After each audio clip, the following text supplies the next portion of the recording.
What is a boat doing in the middle of a desert? You would expect to find a seagoing vessel closer to shore. This is the question archaeologists had been asking for decades. In 1988, there was a storm near one of the most important archaeological sites in ancient Egypt.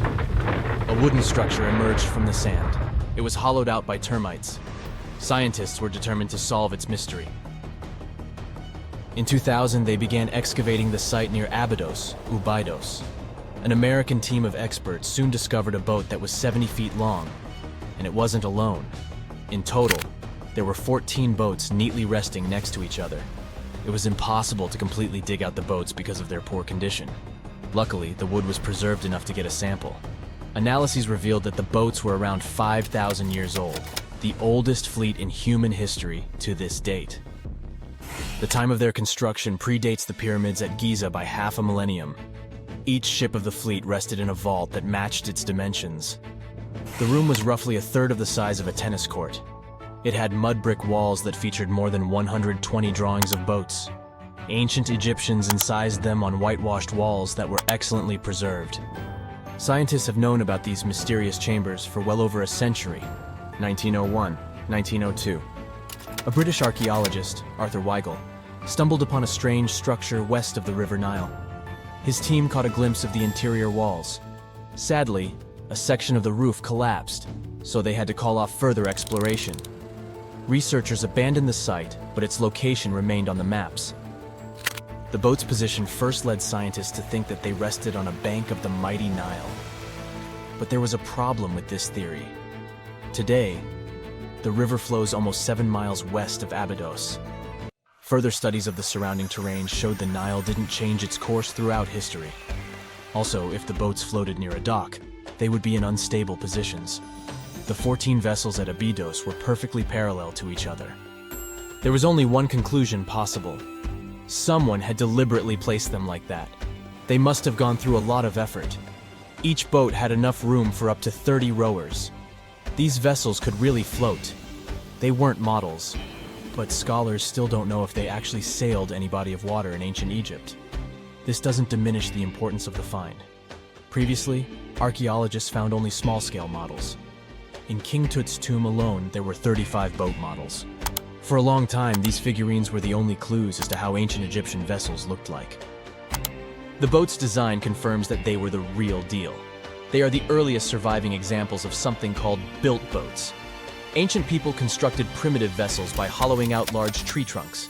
The alternative was reed that was tied together to form a raft. The boats at Abydos had planks tied together. This was a major breakthrough in shipbuilding. During their lifetime, the boats must have seemed impressive. Timber was a valuable commodity at the time. There was no wood in the desert. Cedar had to be imported from Lebanon. The only person who could afford such luxury was the pharaoh. Studying the area around the ancient fleet provided more answers. Scientists discovered a mud brick structure where Egyptians worshipped the pharaoh. Its approximate date of construction matches that of the wooden boats. The same bricks out of which this building was made were used to encase the fleet. At the time of their construction, the rooms they were stored in had a ceiling. That's the section that archaeologists stumbled upon in the early 20th century. Just like mummies and coffins, these marvelous ships rested inside splendid vaults. The exterior of these rooms was also impressive. The outer walls originally had a plaster of white limestone. It reflected sunlight. In the desert sun, the structure housing the boats must have shone from miles away. Ancient Egyptian builders used the same technique to cover the pyramids 500 years later. Today, their surface looks jagged, but it wasn't always like this. When they were constructed, the pyramids had a top layer of fine white limestone. Their surface was smooth and it gleamed in the sunlight. Instead of stairs, the outer layer of the pyramids was more of a sleek ramp. Archaeologists were left with one final question. Which pharaoh owned the fleet? The answer lay just a mile from the site. This is where the tomb of a pharaoh from the 5th dynasty rested, King Senwosret III. Its time and style of construction matched the ones of the chambers with boats. The very end of his rule might explain how the boats ended up in the middle of the desert.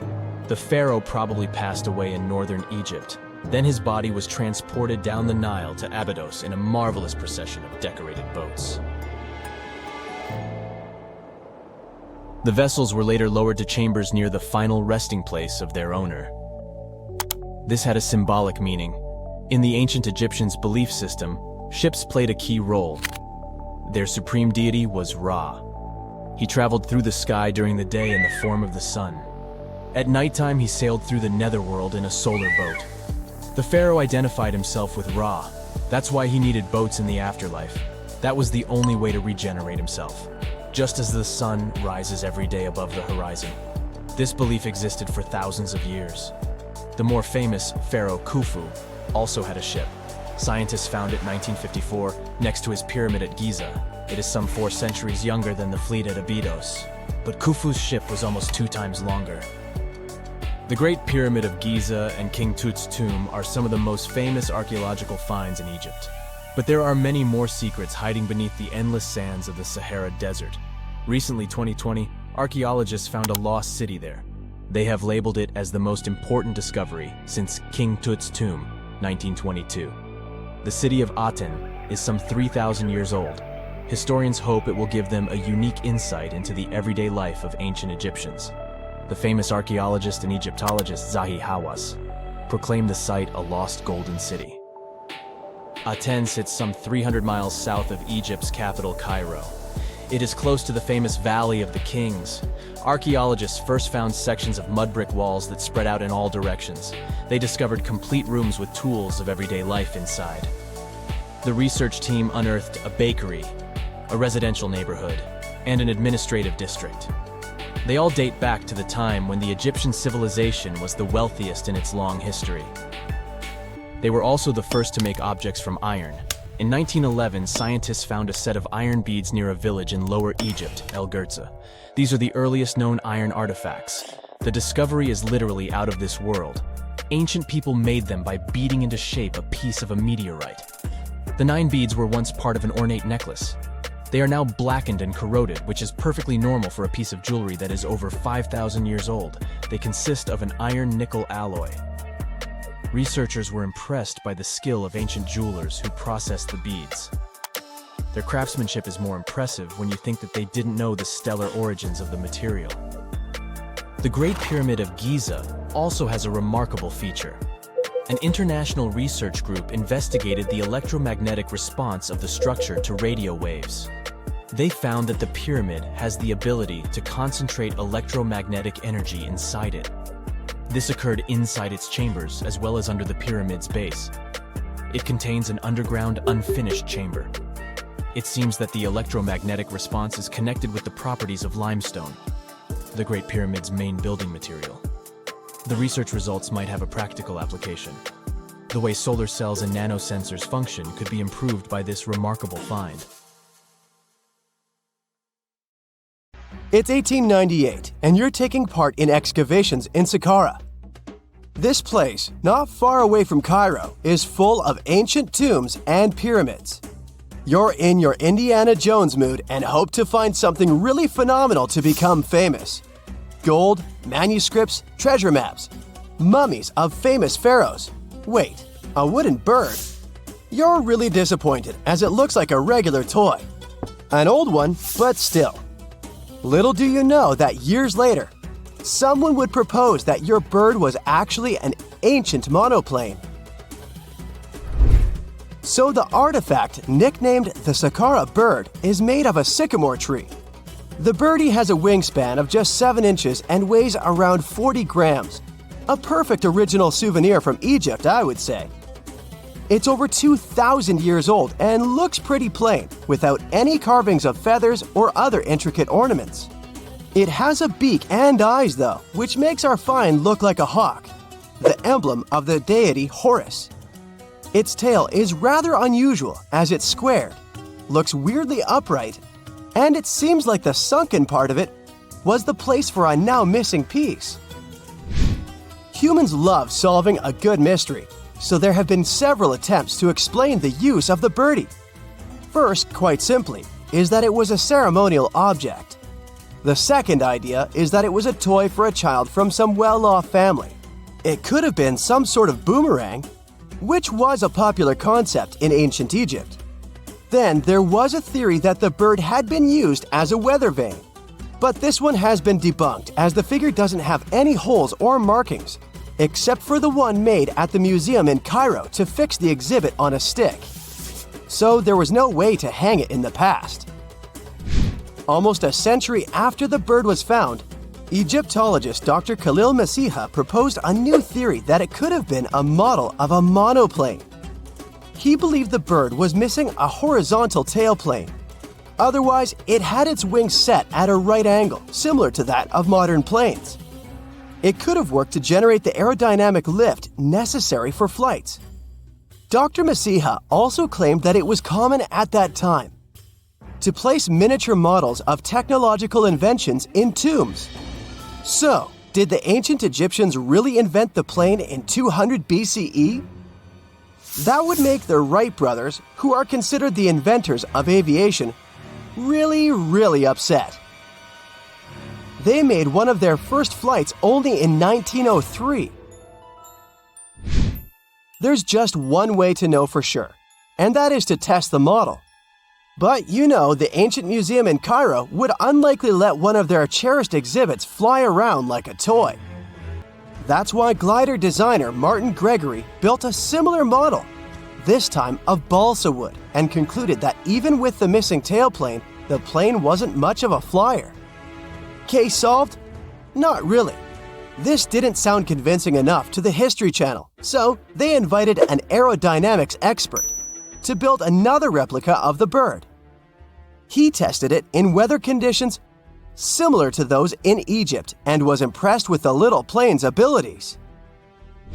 So, if they did invent the prototype of a plane back in the times of pharaohs, it would be a good example of an oupart. That's an out-of-place artifact, an object that's way ahead of its time in terms of technology or history. And the Saqqara bird isn't the only example of such a revolutionary concept. In 1901, a group of divers retrieved the Antikythera mechanism from an underwater shipwreck near the Greek island of Antikythera. It's been dubbed the world's first analog computer, and it's currently dated around 100 BCE. The bronze mechanism could tell the position of the sun, moon, planets, and stars, as well as the lunar phase, the dates of upcoming solar eclipses, and even the speed at which the moon moves through the sky. No one's sure who used it and how or where it was made, but it's obvious that it's extremely precise and way too advanced for its time. The first flushing toilets in the world were invented in the middle of the 20th century. Just kidding. The ancient Minoans on the Mediterranean island of Crete and the Indus Valley civilization both came up with this brilliant invention at the same time, around 4,000 years ago.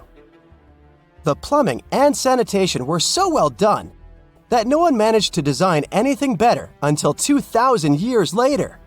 One ancient Minoan lavatory was discovered at the Palace of Knossos. It looks like it had a wooden seat set over a tunnel that directed water from a rooftop reservoir to an underground sewer. Other varieties got water from jugs. Only the super rich people could afford all this glory. So if you wanted to shop for real estate back then, the flushing toilet would be a telltale sign you were in the rich neighborhood. Automated doors became a cool, seemingly new invention back in 1931. But the technology behind them is actually much older. Think the 1st century CE old. Mathematician and engineer Heron of Alexandria came up with a hydraulic system to open and close temple doors. To bring it into action, you need to light a fire to produce heat. There was a brass pot under the fire, half filled with water. The inventor connected the brass pot to containers that acted as weights. When the fire was burning, the water moved into the containers. They went down and pulled the ropes. It was nothing like a supermarket door that opens in front of you before you even have time to think. Heron's door took hours to open, and there was no way to stop the process. That's why they only opened the doors once a day before people entered the temple, to add some mysticism at the temple during ceremonies. Spooky. looks like the first ever battery was invented in Baghdad around 2,000 years ago. A German archaeologist found this oval-shaped clay jar in 1938. Scientists are still not sure what purpose it served and who exactly invented it. There is a theory that it was used for electroplating objects with precious metals. When they filled it with a weak acid like vinegar, the battery produced around 1 volt of electricity. Another theory says it was a vessel for sacred scrolls. Would you like to buy contact lenses designed by Leonardo da Vinci himself? In 1508, he invented a glass lens with a funnel on one side. You were supposed to wear it with water inside to improve your vision. Sounds a bit uncomfortable, doesn't it? So, around a century later, French scientist René Descartes decided to improve the idea and make the cornea contact the future lenses. Contacts because they contact your eyes, get it? The glass tube with liquid did help improve vision, but blinking was sadly impossible. 2.5 centuries later, new technologies in the glass industry let scientists design contacts that would fit in the eye and even let the wearer blink. Thanks, guys! Still, those lenses were made of heavy blown glass and didn't let the eye breathe. About 50 years later, contacts became plastic, lightweight, unbreakable, and scratch-resistant, but still covering the entire eye. And then, in 1948, an English optical technician accidentally sanded down a plastic lens and figured out they'd still be in place even if they covered only the cornea. Imagine you're living in 19th century London and need to send a message to New York. It would have taken about 10 days to get there by ship. So when delivery time went from days to hours in 1858, it was a true sensation. The first message was sent by Queen Victoria herself. It was all made possible thanks to the transatlantic telegraph cable, running under the ocean. Sadly, the new cool invention only lasted a few weeks. It took years to bring it back to life. Scientists have recently discovered Leonardo da Vinci's hidden passages under a medieval castle in Italy. They followed a newly found 15th century sketch by the creator of the Mona Lisa and found one of the unexplored architectural wonders from the age of the Renaissance. Construction of the Sforza Castle started back in 1358, but it was destroyed about a century later during a local crisis. Then, in 1450, Francesco Sforza, the Duke of Milan, decided to rebuild it on the old ruins. After he passed away, his son Ludovico took over and kept improving the castle. He brought in some of the best artists of the time, including Leonardo da Vinci, to decorate its walls. We can still see Leonardo's frescoes today in the Room of Wooden Boards. While he was working at the castle, da Vinci also recorded some historical underground passages hidden beneath the outer wall. The drawing, dated between 1487 and 1490, was found at the Institut de France in Paris. The sketch is highly precise, and it proves that Leonardo was really interested in fortification design and was great at documenting existing structures. Historical records show that Ludovico ordered the building of an underground passageway that led straight to a basilica, where his wife was buried. Ludovico married Beatrice in 1491, and they had a happy but tragically short marriage, as Beatrice passed away while giving birth in 1497. The Duke locked himself away for weeks, grew a beard, and wore only black clothes while he was mourning his beloved wife. The secret tunnel may have stretched over a half a mile and would let Ludovico visit her grave in private. It could have served as an escape route if the castle was ever under siege. The existence of the tunnels remained one of the mysteries of the Renaissance for years, as no one knew for sure they were there. But now, scientists finally uncovered the secret history.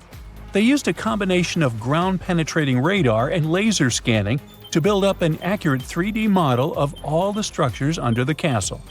They found the tunnels da Vinci alluded to in his drawings, and it looks like they may have only been a small part of a whole system of historical underground passages. The goal is to create a complete digital twin of the castle that will not only show all the preserved constructions, but also the ancient ones that are no longer visible. They also plan to add augmented reality to the virtual paths to let visitors discover Leonardo da Vinci's hidden passages. Now, we don't know if the genius actually took part in constructing the hidden passages that scientists recently discovered, but we do know about some other Leonardo da Vinci inventions. He created the first satellite-like map in 1502, long before photography or satellites were even a concept.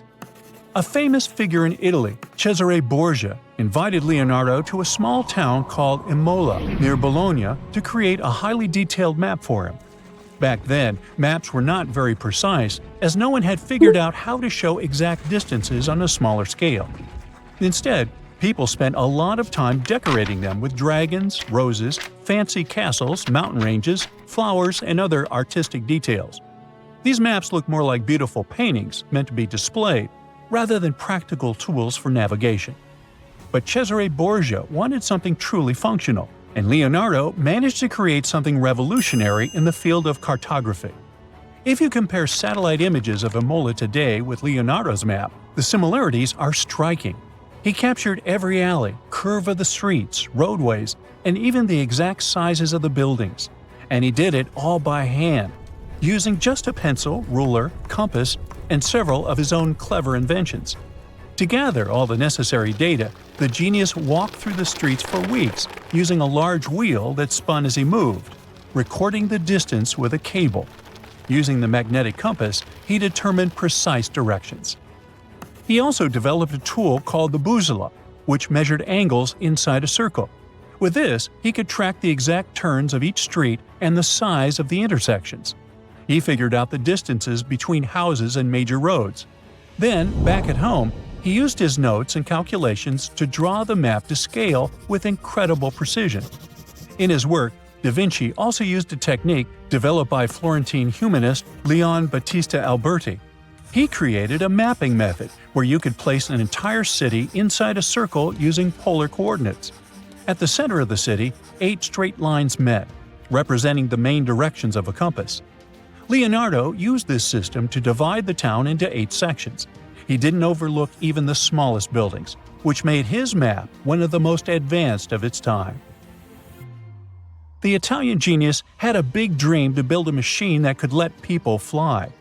He studied how birds, bats, and kites move through the air and designed a special flying machine.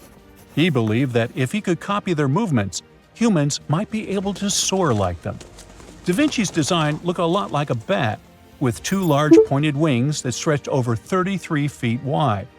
He planned to build the frame from lightweight pine wood and cover it with raw silk to make it strong but not too heavy. The person flying it would lie on their stomach on a wooden board in the center. To make the wings flap, the pilot had to pedal a crank with their feet, which was connected to a system of rods and pulleys. There was also a hand crank for extra power and even a headpiece to help steer. As the person moved their hands and feet, the wings would flap and twist, just like a bird's. But there was one big problem.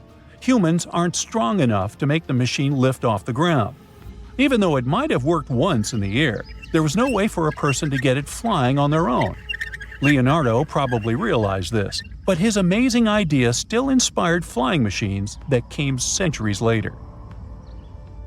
Da Vinci was way ahead of his time with many of his inventions, but his idea for a humanoid robot was especially futuristic. He was working under the patronage of the Sforza family, the one that had those ancient tunnels of Italy built.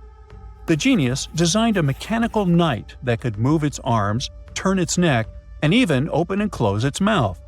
Da Vinci had good knowledge of anatomy and the mechanics of body movements that helped him. His unusual creation used an external system of cables. A hand crank set it in motion, and there was also an internal gear-driven mechanism.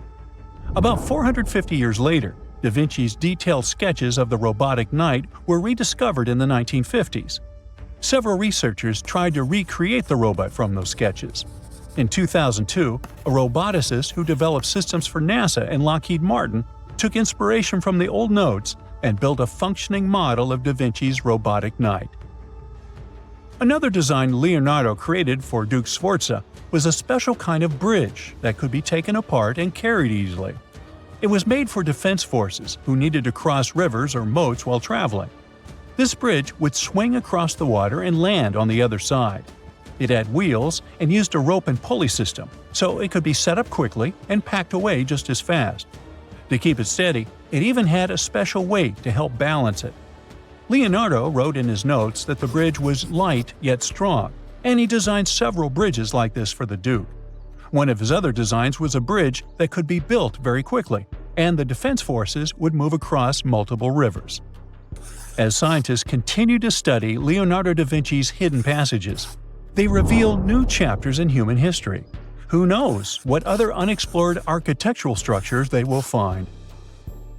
Antarctica, a snowy world of about minus 46 degrees Fahrenheit, covered in ice for millions of years. But it wasn't always this way. Scientists just found something buried deep beneath the seafloor that shouldn't exist. Tiny golden droplets of amber. This means that Antarctica was once teeming with life and thick with trees. But something happened to it. Something that could reshape the way we see our own future. Antarctica has been a land of howling winds for millions of years. No tree can grow here today. But scientists who studied those lands decided to drill deep beneath the Antarctic surface. They went thousands of feet below the ice, pulling up ancient layers of sediment. And there, trapped in time, they found tiny pieces of golden amber. Amber is basically fossilized tree resin. It's found all over the world, often with perfectly preserved pieces of ancient life. Insects trapped mid-flight, pollen frozen in time. Entire tiny ecosystems can be locked inside golden droplets. In every continent, but not in Antarctica. Until now. They discovered tiny specks from 0.5 to 1 millimeter in size, smaller than a grain of sand, but with huge significance. This droplet had once oozed from the bark of a tree about 90 million years ago. What's even wilder, amber is only produced by certain types of trees, the ones that grow in humid, temperate rainforests and jungles. That's when the realization hit. Antarctica used to be a rainforest. Those tiny flecks of amber, clearly seen only under a microscope, tell us a vivid story of a living and breathing ecosystem. Around 90 million years ago, during the Cretaceous period, when dinosaurs ruled the Earth, Antarctica could have been covered in lush, swampy forests filled with towering conifers, ferns, and ancient plants. Some of the fragments showed signs of damage. That means the trees that produced them had been injured, perhaps by wildfires or parasites. Though despite that, and despite the fact it spent millions of years on the seafloor, this amber was almost perfectly preserved. Solid, transparent, and free of cracks. Normally, amber buried under extreme pressure and heat just crashes over time. But this piece, it survived. That means other pieces could survive as well, and we might find more of them on the ocean floor. But this wasn't the first sign that Antarctica had once been a different place entirely. It started in 2017. A team of scientists drilled deep into the seabed near Pine Island Glacier on Antarctica's west coast. They pulled up sediment cores, long cylindrical samples of Earth that had been buried for millions of years. And it was insane. Inside these layers they found fossilized roots, pollen, spores, traces of an ancient forest that had once thrived here. And that's exactly what they'd been studying ever since then. In order not to damage anything, they had to spend years of hard work, breaking down the sediment into thousands of tiny pieces and scanning them all under fluorescent microscopes. The same team also found another piece of the puzzle back in 2020. They found more sedimentary samples from the ocean floor that pointed to a land of dense trees, rivers, and wetlands. A world that looked more like the Pacific Northwest or New Zealand. But why was Antarctica so warm back then? Well, that's all because of the atmosphere. 90 million years ago, Earth's carbon dioxide levels were terrifyingly high. It was literally one of the warmest periods in history, with temperatures soaring even at the poles. Think about it. Antarctica had no ice caps. Instead, it could have had buzzing insects and maybe even dinosaurs wandering through its forests. But in order to learn what happened to them, the team has to find more evidence. Antarctica really is a place full of mysteries. It's hard to study because it's covered in snow and ice so much that we don't even know its true shape and size. Some parts of the ice sheet are over 3 miles thick, half the depth of the Mariana Trench, the deepest trench on Earth. Luckily, snow has a great quality. It can freeze things in time perfectly. Layer by layer, year after year, it buries nature's past like a time capsule. Luckily, snow has a great quality. It can freeze things in time perfectly. Layer by layer, year after year, it buries nature's past like a time capsule. At first, fresh snow is soft and shifts easily in the wind, full of air. But as more snow piles on top, it compresses, squeezing out the air pockets and hardening into dense ice. This freezing pressure locks everything inside. It traps ancient plants, animals, and even entire landscapes. And they literally get frozen in time, because the extreme cold slows down decay. It stops bacteria growth, preventing rot, and keeping things almost perfectly intact for thousands, sometimes even millions of years. That's exactly what's going on in Antarctica. Scientists have to literally scan it all the way down this snow in order to find what this place looked like millions of years ago. What they found is an entire lost world buried under miles of ice. It was beneath the thickest ice of East Antarctica, near the Aurora and Schmidt subglacial basins. The weight of the ice has been so immense for so long that it actually protected the land from erosion. Scientists call it the ghost of Antarctica's landscape, and it's nothing like the smooth, flat wasteland seen from above. They found rivers that once flowed freely, now frozen in place, valleys carved by water, even 3 massive, sharply peaked hills. But what are they? To understand that, we need to go even further back in time, to the era when Antarctica was still part of a lost supercontinent. Hundreds of millions of years ago, the land we now call Antarctica was part of Gondwana, an enormous supercontinent that included South America, Africa, India, Australia, and Antarctica all fused together. But as Earth's tectonic plates slowly drifted apart, Gondwana broke into pieces. Antarctica was ripped apart, its land stretched and fractured. The massive ice sheets that formed later covered these broken landmasses, preserving them like frozen fossils. As the ice shifted and melted over time, valleys formed, and ancient rivers likely carried water toward a coast that was hundreds of miles away from where it is now. But that's not the only thing Antarctica has hidden. If you stripped away the ice, you wouldn't see a smooth, empty continent. You'd see a super dramatic landscape, towering mountains, deep valleys, even fiery volcanoes. In West Antarctica, at least 138 volcanoes are buried under the ice. One of them, Mount Erebus, is still active. And inside, it has warm volcanic caves where you could walk in a t-shirt. Oh, and if it wasn't weird enough, Erebus is also spewing out gold. Yep, the actual tiny specks of gold from deep within the Earth. Scientists believe this happens because magma, the superheated semi-molten rock beneath the Earth's surface, carries liquid gold with it as it rises. Every single day, Erebus releases about 0.2 pounds of it. That's worth around $6,000 per day. In a year, that adds up to 64 pounds, or more than $2 million, floating into the sky. Unfortunately, before we grab shovels, we gotta remember that those are just microscopic particles. They're often smaller than 60 micrometers, thinner than a human hair. Not even mentioning that they're scattered around up to 620 miles away from the volcano itself. Finding them is nearly impossible. But that just shows that even in such a harsh place that looks just like a white desert, there are still many fascinating mysteries to discover. For example, somehow, life still clings there. In 2017, scientists drilled deep beneath the ice of the Ross Ice Shelf looking for water, but they found something fantastic instead.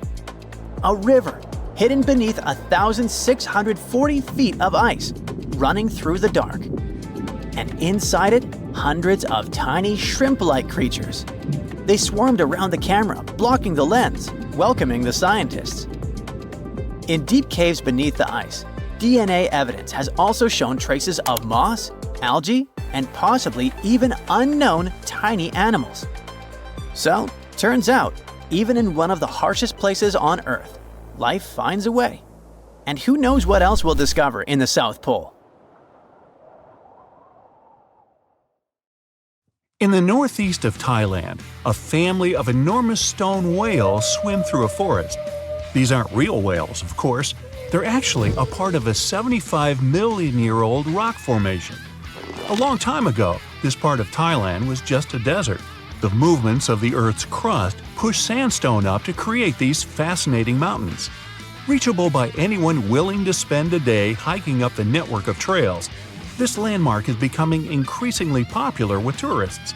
Once you reach the back of one of the whales and look down on the endless sea of green below, you'll know why. On these hikes, you'll find waterfalls, a wide variety of exotic plants and animals, and from the very top, you can even look straight across to the neighboring country of Laos. Their shapes look just like whales swimming together. No wonder this place is called Three Whale Rocks. What a way to see Thailand on the back of a giant stone whale. While digging in a Canadian mine in March 2011, a worker made a shocking discovery. They found a nearly perfectly preserved nodosaur specimen. This extinct dinosaur weighed in at around 3,000 pounds and grew to 18 feet. Despite being over 110 million years old, the nodosaur was so well preserved that you can clearly see the heavy body armor and scaly skin that covered it. It took almost an entire year of painstaking work to uncover the incredible find. The fossil was finally unveiled in a Canadian museum in 2017. Unexpectedly, analysis of the skin showed shading that the nodosaur may have been capable of camouflage, like modern-day geckos and moths. This is in addition to the spines and scales that already make it a walking tank. Still being studied today, this nodosaur could go down as one of the most important fossils discovered in a long time. Its detail could help us to uncover even more of the mysteries of the past. The Voynich manuscript is the world's most mysterious document. Since its discovery in 1912, the manuscript has been a complete mystery to everyone that comes across it. It is heavily illustrated with strange pictures of alien plants, unknown objects, and the zodiac symbols. But the most interesting aspect of it is the writing. The language used in the text is completely indecipherable. No one knows what it says, who wrote it, or where it was written. We don't even know if it was a real, functional language or if it was just created for this one text. The drawings of different plants are equally intriguing. Most of the plants in the manuscript are identifiable as plants, but they don't match up with any known species. A professor of applied linguistics in England claimed to have deciphered some of the characters in the book, but we haven't managed to uncover any more information about this mysterious text. If you're ever going to head down under, don't forget to pay a visit to the Mystery Craters in Queensland. Halfway between Bundaberg and Gingin is one of Australia's most baffling finds, and that's saying quite a lot for Oz. In 1971, the site belonged to a farmer growing zucchini and potatoes. As the farmer tried to expand his farm, he kept hitting large rocks in the fields while plowing. When he took a closer look at the rocks in his way, he found marine fossils and some strange craters. The farmer passed his finds on to geology professors, who set out to research the formations. When the geologists began digging around the area, they uncovered a huge layer of sandstone and ochre stain that was completely covered with craters. There were 35 craters in total, and the layer of rock is estimated to be around 25 million years old. The scientists studying this mystery believe that hot springs, former ocean activity, and meteors are the prime suspects behind the craters. And I'd like to know about the characters who named those towns Bundaberg and Jinjin. What fun names! Now, the Antikythera mechanism is an ancient computer of sorts that's still baffling scientists with its extraordinary design. Around 2,000 years ago, a Greek ship sank off the coast of the island of Antikythera. The wreckage was discovered in 1900, and divers salvaged some of its ancient artifacts. When archaeologists started sorting out the discoveries from the wreckage, they came across an object that didn't seem to fit with anything else. The wreckage was ancient, but they found an incredible device that seemed far too technologically advanced. The machine functioned as a calculator, allowing its user to follow time, the movement of stars, eclipses, moon phases, and even countdowns to events like the Olympics with amazing precision. This level of technology is almost impossible to explain coming from an ancient Greek wreckage.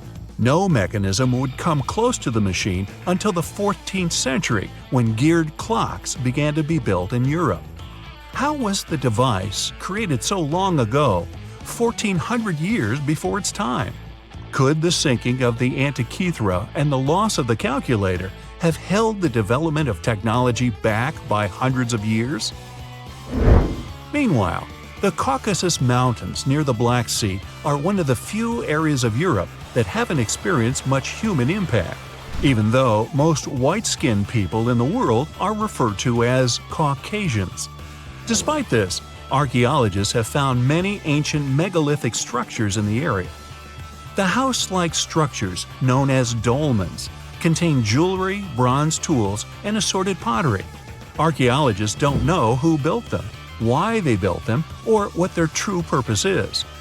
The stones were either two stones held together by a large stone as a roof, or smaller stones stacked as walls with a hole only on one side. There have even been stone plugs found that to seal whatever is inside. What's even stranger about these stone formations is that they aren't just found in the Caucasus. They're found all over the planet, in Australia, South Korea, Colombia, Africa, and even France. Their purpose is unknown, so all scientists can do is speculate. The discovery of the tomb of the first emperor of China in 1974 is well documented. Who could forget the finding of 8,000 terracotta warriors protecting the entrance? Most of the statues are warriors, each with their own unique facial expressions. There are even full-size terracotta horses and chariots too, just for extra protection. What isn't well known is that some areas of the tomb haven't ever been entered yet. Archaeologists are very reluctant to open the site because the whole area is unstable. There might be something amazing inside, but no one wants to risk losing an amazing piece of history. Eventually, researchers will send tiny robots into the unopened tombs to give a better idea of what's inside. Until then, archaeologists have to wait a little bit longer for the secrets. In southern Costa Rica, people have discovered a collection of mysterious stone spheres. There are over 300 scattered around the landscape, and some are almost 7 feet across. No one knows their purpose or how they were produced. One thing we do know is the material they were made from: gabbro, a volcanic rock. Carving the stones into their perfect spherical shapes would have taken a lot of time and effort. Researchers think they might have been made by a now extinct group, using barely any tools. The best theory is that they used small stones to chisel away at the edges of boulders, before using sand to smooth the sides. Some think that they may have an astronomical purpose, or even used as markers to point the way towards something. But no one knows anymore. Their significance is lost with the civilization that created them.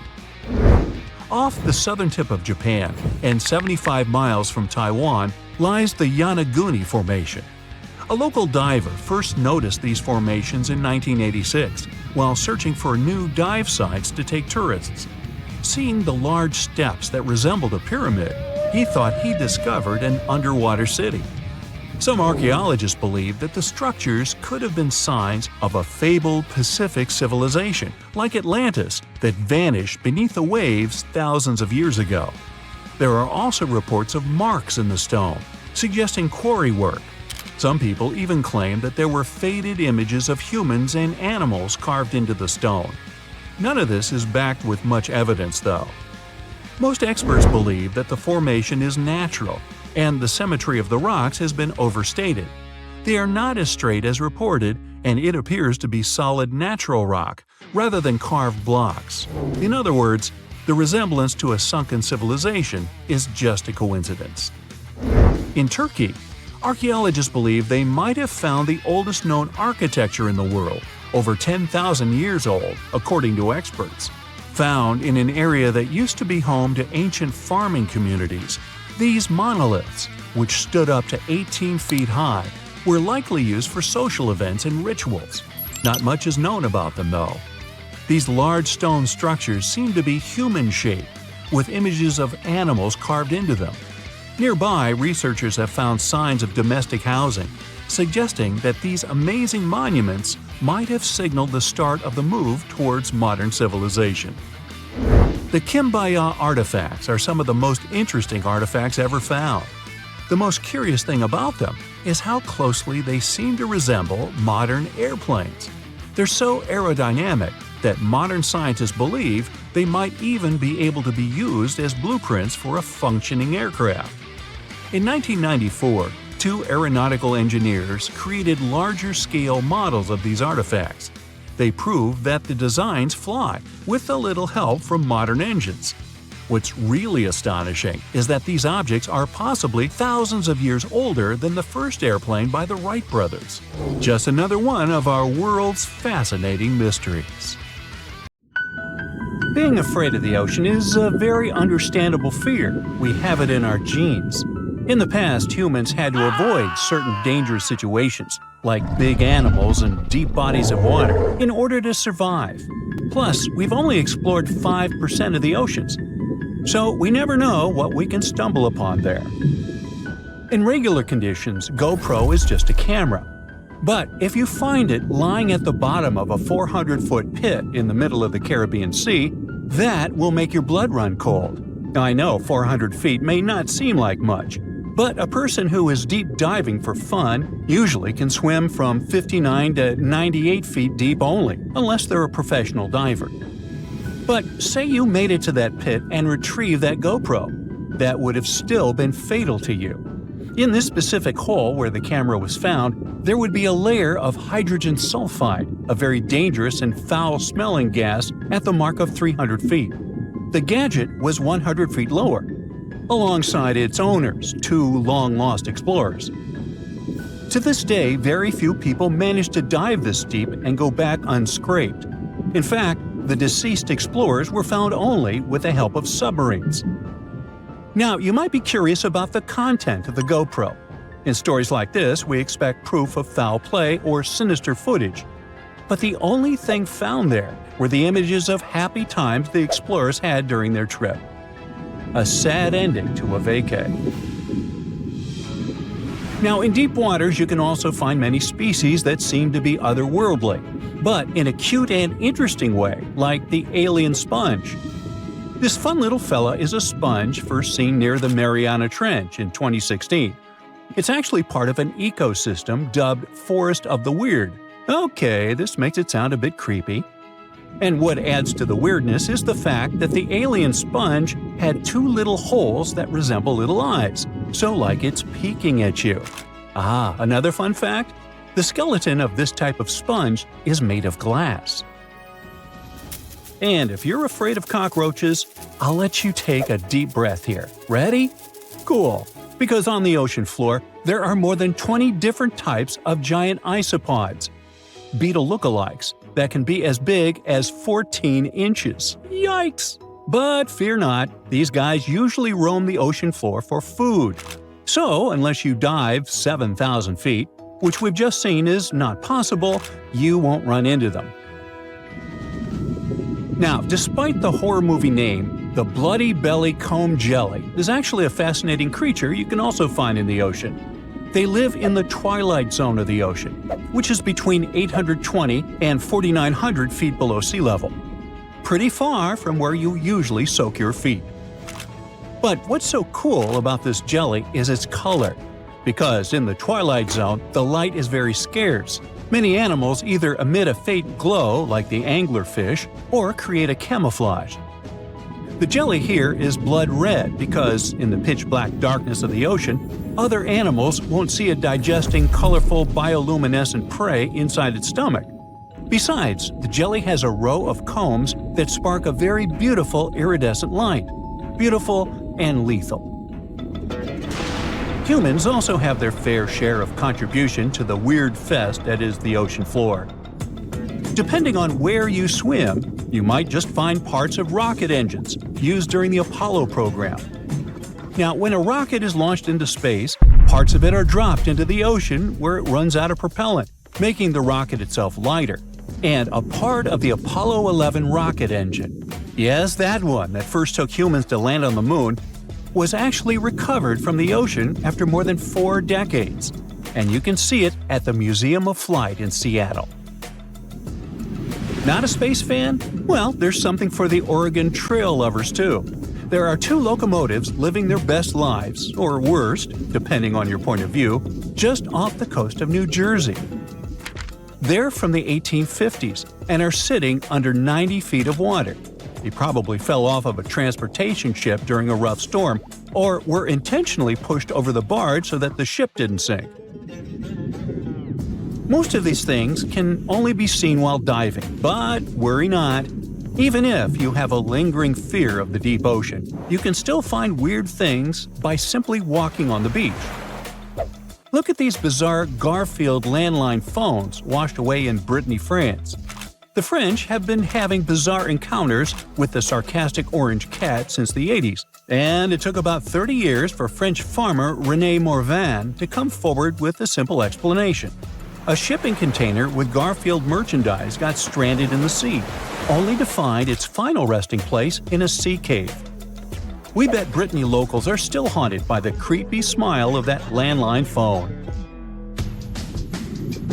And just like a storm uncovered the Garfield secret stash, it also moved a few ships that sank more than 600 years ago. But this is not a simple Titanic story.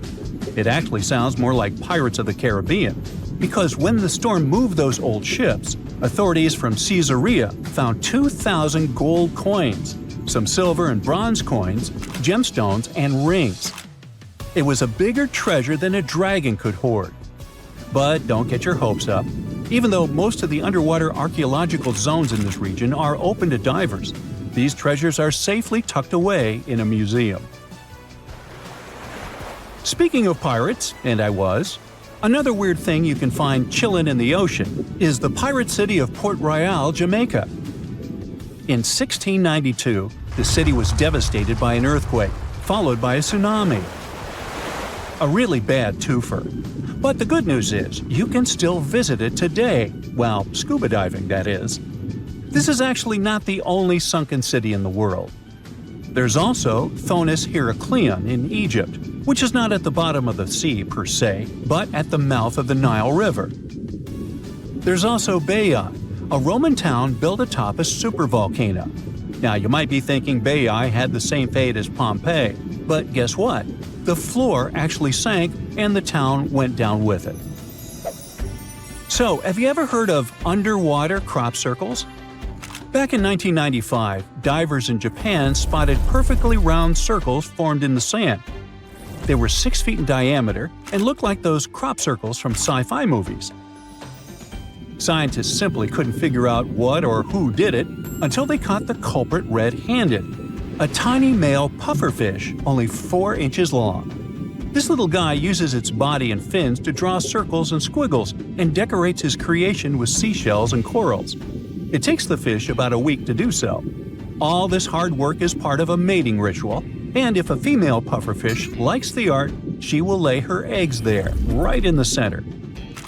The circular design of the underwater crop circle actually channels fresh water to the middle of the circle, the ideal scenario for the eggs to develop. And guess what? After she lays the eggs, the female pufferfish leaves, and it's the male that tends the eggs. But just in case fishes are not your thing, we can also offer you a cargo of rubber duckies, turtles, beavers, and frogs, 28,000 of them to be exact. These bath toys were traveling from China to the US, but much like our friend Garfield, were caught in a storm in 1992. From the North Pacific, our friendly duckies and beavers made their way to the UK by 2007, but some were bolder and traveled to Australia, Indonesia, Chile, Hawaii, and even Alaska. Now, have you ever seen a strange thing washed up by the beach? Let us know in the comments. Bye. For more than 3,000 years, the gold mask of Pharaoh Tutankhamun stayed hidden in the Valley of the Kings. This artifact, which stands about 21 inches tall, shows how skilled and artistic the ancient Egyptians were. But nobody expected that X-rays would reveal its biggest secret. King Tut was the last ruler of his family during the 18th dynasty. He took the throne at just 9 years old, but ruled for only 10 years before he passed away unexpectedly. If we're being honest, back in ancient Egypt, he was mostly forgotten by the rulers who came after him. His tomb wasn't a big deal for them, so much so that even the grave robbers forgot about him. It might sound a bit sad, but the truth is that it was actually great news for us. Since his tomb was practically forgotten, it ended up being perfectly preserved. While the other tombs in the Valley of the Kings were looted, his remained sealed and untouched. So, when it was discovered back in 1922, it had over 5,000 precious objects inside.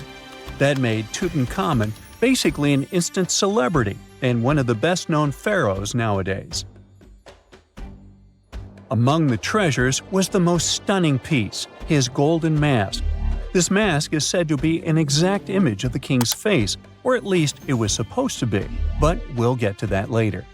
The purpose of this accurate representation of his face was to make sure that his soul would recognize him in the afterlife and return to his mummified body.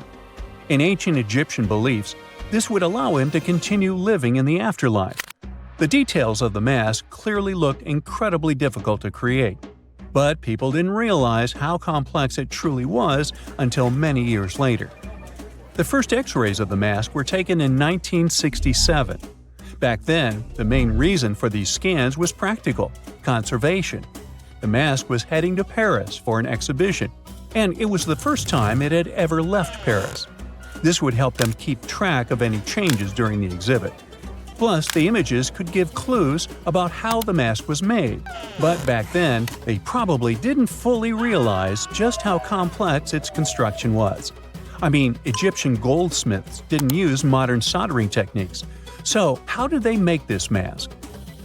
New X-rays taken in 2007 gave us some answers. It turned out the Egyptians didn't use pure gold, which is 24 carats. The mask was actually made of 23-karat gold, meaning it was mixed with another material. So, specialists discovered that the gold sheets contained a small amount of copper, a reddish-brown metal. This was likely done to make the material more flexible and easier to shape. They would then shape the gold sheets by heating and hammering them over and over again. But there was one more secret inside the mask that wasn't discovered until 2015. The year before, the staff at Cairo's Egyptian Museum were working on the mask display when the long beard of the mask accidentally got knocked off. Another theory is that the beard had become loose over time and just fell off. Either way, the fact that King Tut's beard came off caused a lot of stress. After all, we're talking about one of Cairo's biggest tourist attractions, so the experts had to fix the problem quickly. The restoration process started with a detailed recording of the mask's condition. To do this, they had to take a full three-dimensional scan of the artifact, and, by accident, they found something very interesting in the mask.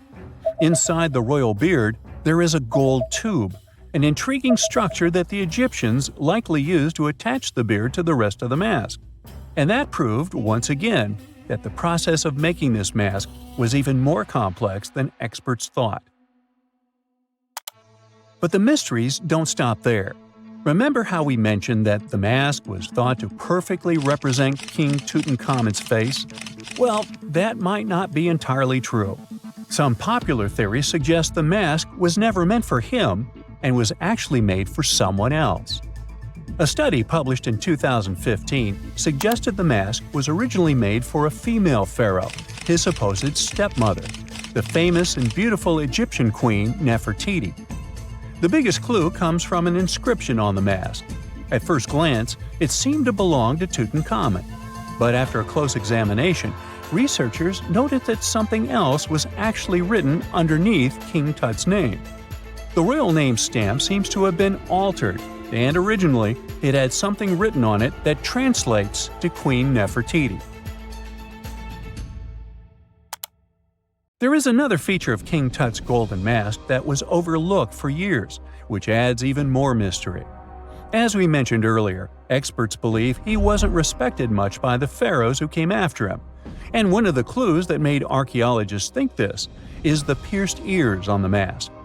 Some researchers believe that King Tutankhamun wouldn't have worn earrings after he was a kid. So, according to their theory, by the time he passed away at 18, he shouldn't have been represented with pierced ears. This could also support the idea that the mask originally belonged to Nefertiti, or maybe to someone who wasn't even connected to King Tut. But the mask isn't the only source of mystery. In fact, his whole tomb is full of puzzles. Recently, historians found a sign that the place where King Tut was supposed to be buried was changed at the last minute. For years, experts wonder why a pharaoh who ruled for 9 years ended up in such a simple tomb. When compared to the grandeur of other pharaohs' tombs, his tomb seemed, well, a bit plain. The idea that a king like Tutankhamun would have such an unremarkable resting place just doesn't match up with the power and importance he must have had in ancient Egypt. So, what happened? Well, apparently, this might have something to do with his successor, Pharaoh I. After King Tutankhamun passed away, researchers believe that I made sure to erase him from Egypt's history. So, one theory suggests that he was probably behind the quick decision to place King Tut's body in a smaller, less impressive tomb. When experts looked at I's own tomb, they found something interesting.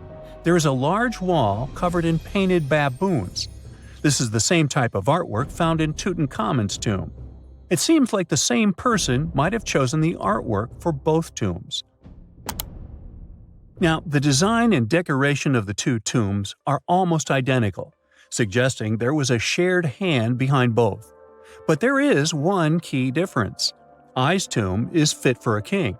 It's much bigger and more impressive, even though the style and artwork are similar to what you see in Tutankhamun's tomb. So the theory suggests that I decided what went into both tombs. Since Tut passed away unexpectedly at a young age, his grand tomb wasn't finished in time. Normally, pharaohs start building their tombs while they're still alive to make sure everything is perfect. But Tut passed away when he was just 18, so there wasn't enough time. I may have taken advantage of the situation, ordering a smaller tomb for Tut and keeping a larger one for himself. Experts believe this theory explains why Tutankhamun's tomb is so simple and how I managed to wipe his memory from history so easily. But in the end, the story of King Tut's mask and tomb is full of mystery and intrigue. Each new discovery sheds more light on what really happened all those years ago. But one thing is for sure, the secrets of ancient Egypt still have much to reveal, and King Tutankhamun will continue to fascinate people for years to come. Imagine you were chosen to answer one of history's most important questions. What was the first civilization on Earth? The job description is simple, yet the task is extremely challenging. You need to unearth the proof of the world's first official civilization. Was it the Sumerians in Old Mesopotamia? Or was it the ancient Egyptians spread out along the Nile River? Not to make you nervous or anything, but history is quite literally in your hands. Good luck! Since you can't turn back the clock and visit Old Mesopotamia to get the answers to your questions, you'll need to research museum databases in order to get some clues. First things first, we need a definition of what is considered a civilization. It's not just thousands of people grouped together and living harmoniously. There are some key elements that together make a group of people a civilization. Like, for example, the domain of urbanism, aka city building, irrigation systems, and writing. You decide to begin your search by diving deep into the history of the Sumerians, which today hold the position of the world's first civilization. Now, imagine being the first of your kind. This means having no external examples. Rather, it means starting from scratch. First thing you'll need? A piece of land. And since there were no active water companies in the world at that time, you'll need a piece of land with easy access to water. So, the Sumerians settled between two major rivers, known as the Euphrates and the Tigris in southern Mesopotamia around 5000 BCE. Fun fact, Mesopotamia translates to the land between two rivers. On a modern-day map, it's more or less where Iraq is situated today. Together with land, a civilization needs ways to get food. The Sumer civilization had to face a dry and hot climate, but they managed to make agriculture thrive in the region. By diverting river waters and creating reservoirs and dams, the Sumerians allowed for a series of settlements to emerge across Mesopotamian plains. The famous city of Babylon was one of them. You know, the city that supposedly had those hanging gardens? I say supposedly because no definitive proof of the real existence of this monument has ever been found. However, it was considered one of the 7 wonders of the ancient world, and cited as a remarkable feat of engineering in an ancient book published around 290 BCE. Although no record was found of the Gardens of Babylon, the Sumerians were recognized as extremely skilled builders.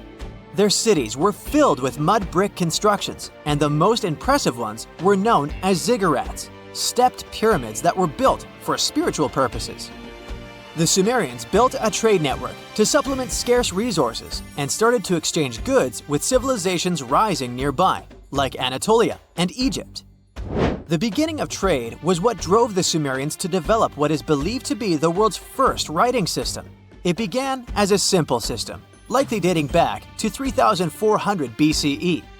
In this system, each syllable was represented with a drawing. Later, it gradually evolved into a fully formed cursive writing system. Don't believe me? Take a look at this piece from the Babylonian times. This huge basalt plaque is called the Hammurabi Code. It's known to be humanity's first collection of written laws. As far as the story goes, it was carved in volcanic stone around year 1760 BCE. Look at the precision of these carvings. It's quite astonishing. But the content is also surprising, since these 282 rules vary from commercial regulations to strict laws of justice. The thing is, historians don't have a consensus on whether the Sumerians were really the first ones to invent writing. Some think it might have been old Egyptians. Let's pause here. Ancient Egyptian settlements are believed to have started around the year 5500 BCE, which is earlier than the Sumer civilization. But remember I said a civilization needed a few things before it was considered as such. Ancient Egypt consisted of several smaller city-states, such as Memphis, Abydos, and Thebes, spreading out along the Nile River. It wasn't until 3000 BCE that Egypt was unified under one kingdom and lasted as an empire until nearly 1000 BCE. Although there is no consensus on this, some Egypt experts believed that it could have been Sumerian immigrants that founded early Egyptian settlements. The proof could be the presence of cylinder seals made of hard stone, something that was widely used in Sumer. These seals were used to guarantee authenticity in legal transactions, but it's hard to say whether this method was introduced by Sumerian immigrants or simply by trade. Since the time period is not one of the criteria we can use to determine who came first, we'll have to turn to something else. But what?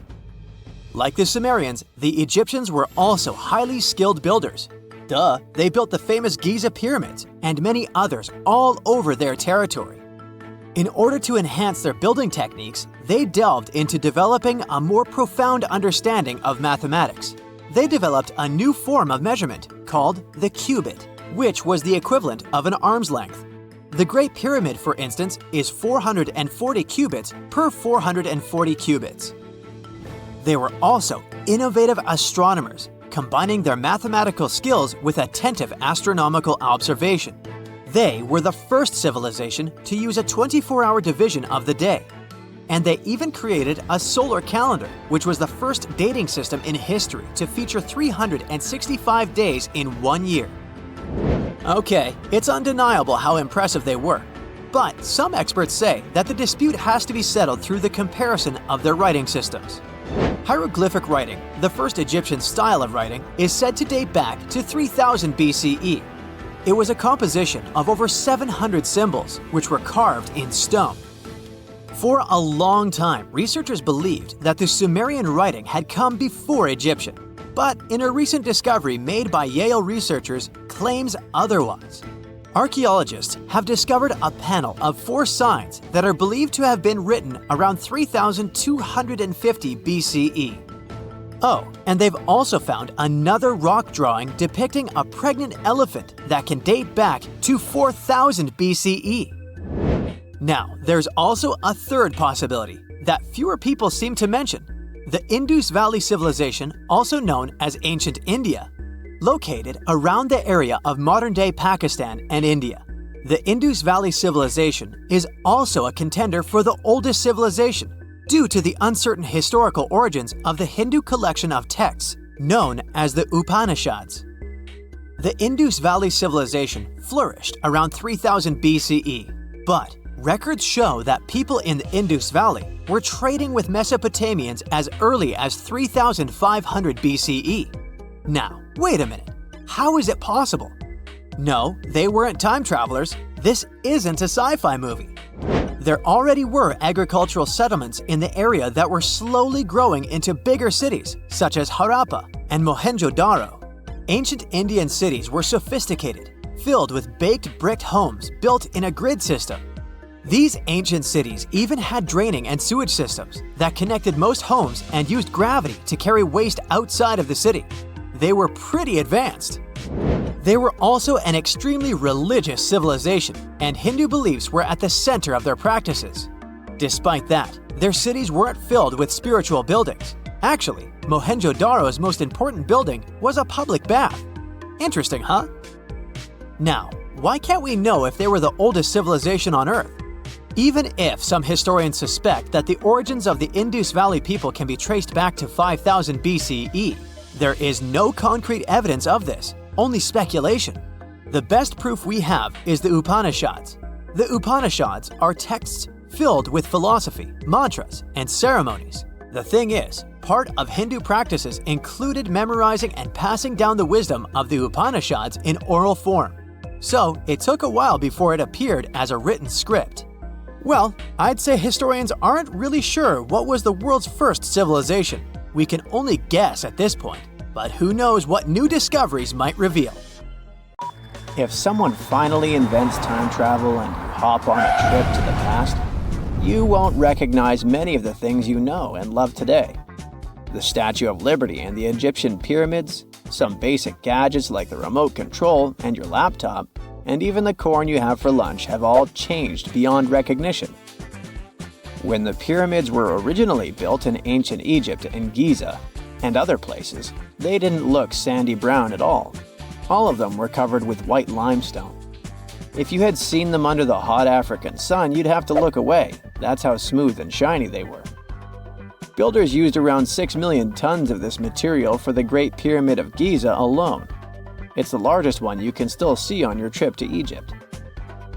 The local rules were quite a thrifty crowd, and they reused some of the casing stones for other construction projects. A massive earthquake in the 14th century has also loosened some of the stones, so you won't see a lot of limestone, but some of it is still there, on top of the Pyramid of Khafre in Giza. It looks like it has a second peak on top of the first. In ancient times, all pyramids used to have capstones called pyramidions, covered in a mix of gold and silver. Most of them have been lost over the centuries, but you can still see a few of them at museums. They show images of Egyptian deities. The pyramids were probably modeled after a sacred pointed stone, the benben. It represented the rays of the sun. Now, lifting heavy rocks wasn't so simple without the tech we have today. I guess you'll agree with me if you helped your friends move at least once, and they made you carry the couch. But those smart Egyptians of the past thought of that and chose the pyramid shape. It lets the weight distribute evenly throughout the whole thing. The Statue of Liberty has also had a major makeover since it was first unveiled in 1886. Believe it or not, it used to be a shiny brown color, just like a penny. 20 years later, it changed its color to green. It wasn't a fashion statement, but a chemical reaction. The statue is covered with hundreds of thin copper sheets. When copper reacts with air, it naturally forms a protective layer called verdigris. This layer protects what's under it from corrosion, and that's why statues and other things made of copper, brass, and bronze can last so long. When Lady Liberty first turned green, people in authority decided it would be a good idea to paint it all over. It was way before social media, so you couldn't just drop an angry comment under the post describing the idea. But they wrote about it in the local newspapers, and the public didn't love the idea. Then the Times interviewed a copper and bronze manufacturer, and he confirmed they shouldn't repaint it, because removing the protective layer would mean destroying the statue. Over the years, people have suggested painting Lady Liberty several times, but no one has ever done it. I don't know about you, but I can't imagine that lady in any other color, so I guess it's for the better. You love bananas as much as I do? Next time you enjoy a juicy soft one, remember you gotta thank selective breeding for that texture. The original wild bananas had many large, hard seeds and not so much delicious pulp. And hey, who doesn't like a sugary watermelon? It has a history of over 5,000 years, and it used to have bitter, yellowish white flesh and was really tricky to open. Selective breeding saved the day again, and watermelons got way sweeter. Japanese scientists went further and invented the seedless version. Corn's grandmother is a Mexican grass called teosinte. The kernels in this grass were small and hard to get. Farmers from many thousands of years ago saved the seeds only of those plants that were larger or tastier, or with kernels that were easier to grind. Thanks, my friends, for giving us the corn that's edible and even delicious. And just imagine, wild avocados were so small that they could easily fit in the palm of your hand. The pit in them was so large you wouldn't find much edible material inside. They also had a much harder shell than the ones we're used to. You probably wouldn't get a lot of work done without your beloved computer today, but I can't tell you exactly whom to thank for this invention. The ABC from 1942 is one of the contendants for the title of the first computer. It's short for the Atanasoff Berry computer, named after its inventors at Iowa State University. The ABC weighed over 700 pounds. Yep, yours must be way lighter than that. That big boy consisted of around 300 vacuum tubes and had a rotating drum, a little bigger than a paint can, and had small capacitors on it. A capacitor is a gadget that can store an electric charge, like a battery. The ABC could solve problems with up to 29 different variables to help scientists save some time. Like modern computers, it used binary digits, ones and zeros, to represent all numbers and data. Because of that, it was possible to do the calculations electronically. And now, my favorite part, the ABC finished one operation about every 15 seconds. Just for you to compare, it's millions of operations per second now. Unlike the tech we use today, the ABC did not have a changeable stored program, so the program could only do a single task at a time. An operator had to write down the intermediate answer and then dial that back into the computer. Sounds like another reason to be happy we live in the 21st century. That remote control you use for all sorts of appliances has gone a long way too. Nikola Tesla, who gave us alternating current, designed one of the first wireless remote controls back in 1898. He named his invention teleautomation and demonstrated it on a miniature boat controlled by radio waves. The boat had a little metal antenna attached to it. Tesla sent signals to the boat using a box with a lever and a telegraph key, which was his version of a remote control.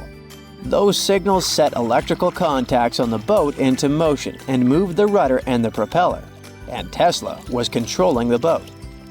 The concept of the remote control soon spread to other gadgets. The first television remote control followed in 1950. It was designed by the Zenith Radio Corporation, called LazyBone. Don't take it personally, please. This LazyBone had a massive cable that was attached to the TV set, and those who tried it didn't fall in love with the invention because they tripped over that cord. I feel your pain, my friends. If you live or work on one of the top floors, you gotta love this one. Meet the first passenger elevator.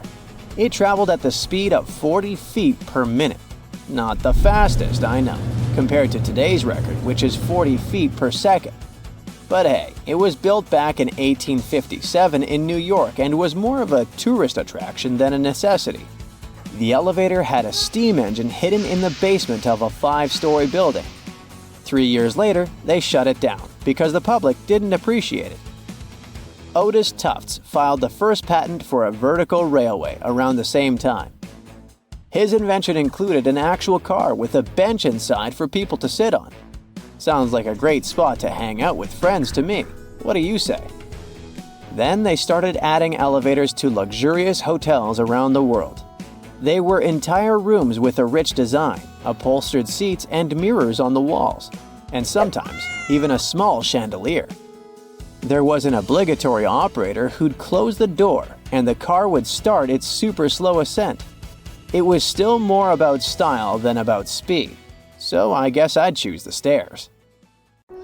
The majority of us have believed for a really long time that Stonehenge, one of the most iconic monuments in the world, was an ancient calendar because of its alignment with the summer and winter solstices.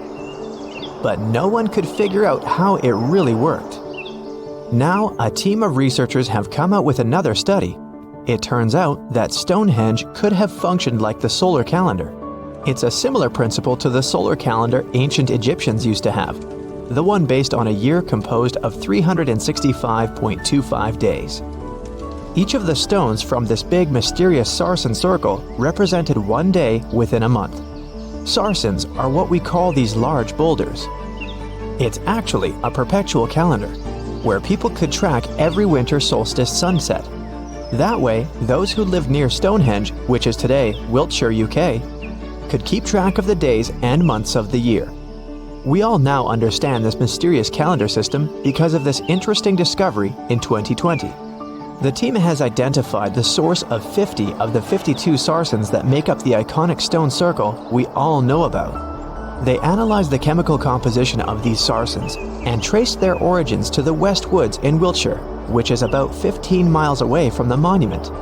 Not only did these 50 sarsens come from the same source, but they were also placed in their current position at approximately the same time.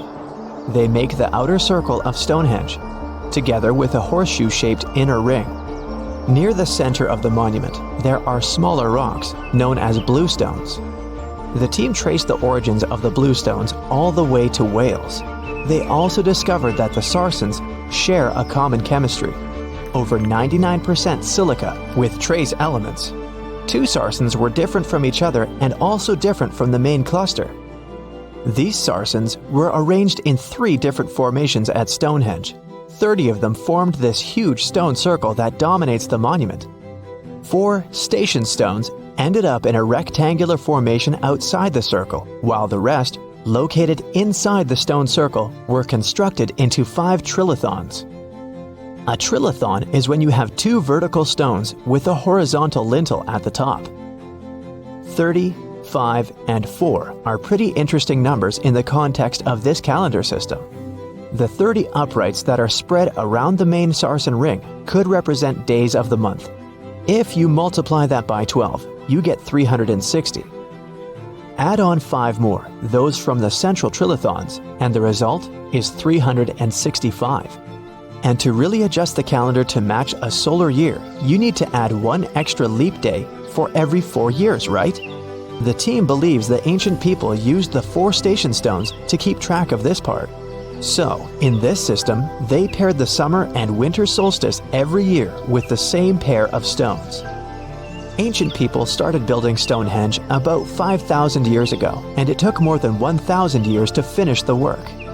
But the Stonehenge you see today is not the complete, original version from the beginning. People have broken and taken away many of its old bluestones and sarsens. The entire structure also changed over time since there were generations and generations, 180 of them to be precise, that passed since the beginning of Stonehenge, who would participate in the building and rebuilding of it. People created Stonehenge in 4 stages. They first built a circular enclosure that stretched over 330 feet, 100 meters, in diameter and went around 56 pits. A high bank flanks the ditch of the enclosure, while there's a low bank on the outside. Some theories even say that this part was some form of a communal cemetery. Later, in the second stage, builders added a horseshoe of sarsen trilithons. In the third stage, they constructed a ceremonial avenue that was nearly 2 miles long. It possibly traced the path of the bluestones. People moved from the Aubrey holes to the Q&R holes, a double arc that these bluestones have been arranged into. At this stage, builders also reorganized the entrance stones and recut the main enclosure ditch. During the fourth stage, the stones were broken and builders etched carvings into the sarsens. Later, the bluestones ended up being modified again. Builders didn't leave any written records about how they managed to drag these heavy stones to the site and get them to stand so perfectly upright. But there are theories that say their techniques were more closely associated with woodwork than masonry. They made mortise holes and protruding tenons because they wanted to slot these stones together, and they used tongue and groove joints to do that. When they dug the hole for the stones, they placed timber poles at the back of the holes that were used as brace support. Then they moved the stone into a position and hauled it upward with ropes. They packed rubble into the hole to make sure the stone stayed in place. A pre-industrial farming society put this fascinating monument together using only tools made of stone and bone. Not even the wheel had been invented yet. This unusual formation is also known as ringing rocks. The stones you can see at Stonehenge have some pretty odd acoustic properties. When you strike them, they produce a loud clanging sound. That could be one of the reasons why people bothered to transport them over such a long distance in the first place. In some ancient cultures, people believed that these rocks contained healing powers. It's a really popular location that attracts over 1 million visitors a year. When it first opened to the public, visitors were allowed to walk among the stones. They could even climb on them, as there weren't any restrictions. Until the 19th century, visitors would regularly chip off pieces of the rock to take them home as souvenirs. They would also engrave their initials into the stones. They camped within the circle and dug fire pits, not realizing that the digging pits could seriously undermine the stability of the entire monument. Over time, visitors have encountered more and more restrictions until the monument was finally roped off in 1997 because of the serious erosion of the stones. That means if you want to visit, you can only view it from a distance unless you want to pay extra for the stone circle experience, which can be arranged outside of normal visiting hours. Stonehenge originally had 2 entrances that led into the enclosure. There was a wide one to the northeast and one that was a bit smaller and located on the southern side. If you look at it today, you can see there are many more gaps. This is mostly because of tracks made later that once crossed the monument. The ground within Stonehenge has been severely disturbed, and it wasn't just about random visitors digging fire pits. There was a group of people who dug a large deep hole within the stone circle in the 17th century because they were looking for treasure. Then there was Charles Darwin, who also did some digging because he was studying earthworms in the area. He wanted to know how these worms could impact objects in the soil over time. He observed how a fallen stone there had sunk deeper into the ground and realized it was happening because of the activities of these tiny creatures who churned through the soil all the time. In 1963, there was a theory that Stonehenge had been built as some sort of computer that predicts solar and lunar eclipses. Later, some proposed it was actually constructed as a monument to ancestors that had passed away. This theory says the permanence of its stones represented the eternal afterlife. The average sarsen you can find there weighs 25 tons, while the biggest one weighs around 30 tons. If you want to get an idea of how massive these stones really are, you can go behind the visitor center in the outdoor gallery to check out a replica sarsen stone. It's a true copy of a freestanding upright from one of the trilithons that are located in the inner horseshoe of the monument. There are 5 Neolithic houses at Stonehenge based on real archaeological evidence of houses found in that area. Each of them had stake-built walls and a chalk floor. Some even had furniture. There was also a lot of trash discovered, which means people in this area used to like celebrations and feasting. Research has shown that people lived in these houses for 50 to 100 years, around 4,500 years BCE, which was the time when the builders brought the sarsen stones to Stonehenge. During the time they were building Stonehenge, generations of people went through major changes themselves, from the Stone Age to the early Bronze Age. They were no longer as static and isolated. They started to travel and trade more, which means they communicated way more than their ancestors, even internationally. This is how they could have spread the word about Stonehenge, and it's also when the whole mystery and fascination with the monument began. A gruesome discovery took place in Egypt some years ago. You want to hear about it? 16 human hands, carefully buried in 4 eerie pits. They didn't look too much like human hands at first, since they were abnormally large, but they were. Weirdly, there were only right hands. No left hands were in sight. It turned out that it points to the practice of an ancient dark ritual. Old Egyptian art and tales talked of a ceremony where warriors would present the right hand of their adversaries as proof of victory and ask for gold in return. Egyptians believed in the afterlife, so cutting off someone's hand meant you cut off their power eternally. Guaranteeing this type of defeat was interesting to the winning party. Here, the fight was between Egyptians versus Hyksos, who lived in what was once known as Canaan. Egypt has always been the center of some history-changing findings, and some time ago, this papyrus was found. If we stretched it open, it would be just a tad bigger than the height of a skyscraper. The world's tiniest skyscraper, which is located in Wichita Falls, Texas. When humans didn't write on their notes app, they wrote on this thing, made from the medulla of a papyrus plant. Around 2,000 years ago, ancient Egyptians wrote something reminiscent of a book where they describe most of their funerary traditions and their visions of the afterlife. It's considered one of the most important texts from ancient Egypt and is still sold in bookstores to this day. This ancient manuscript was unearthed from a chamber located just south of the Pyramid of Djoser, located in Saqqara. Oh yes, Djoser is the oldest pyramid in Egypt and not the Giza pyramids like most people think. So recently, the site of Saqqara buzzed with excited archaeologists who probably found one of Egypt's oldest complete mummies. They believe that this beautiful and well-preserved mummy was that of a wealthy man. He was discovered in a deep shaft, covered in layers of gold leaves. There are many symbols that show he was an important and wealthy man, like the band he wore on his head, the bracelet on his chest, and the fact that he was embalmed with a tunic, which was reserved for Egypt's finest. The most exciting part of the entire discovery was finding the resting place sealed with mortar, just as the ancient Egyptians had left it 4,300 years ago. Now this may sound weird, but back in 2008, archaeologists discovered a missing pyramid. Now it went missing because it deteriorated over the span of 4,000 years. Today, you can only see its base. It was a pretty important site back in ancient times. It is said that around the area of the pyramid, the ancients hosted a special type of ceremony where high priests would carry mummified remains of sacred bulls. Now here's a fun fact. Ancient Egyptians believed that Apis bulls were earthly incarnations of the city deity of Memphis and was connected to rites of fertility. It wasn't just any Apis bull, though. They needed to be all black, with a single white mark between its horns and a bunch of very specific characteristics. They were selected by the local priests and honored until they passed away. After that, they were mummified and buried in underground galleries. Meanwhile, this missing pyramid sort of disappeared around the 1800s. It was a German archaeologist who first found it in the village of Saqqara. He called it the Headless Pyramid when he first found it. But then, years after the official discovery, the desert sand came along and covered the whole thing.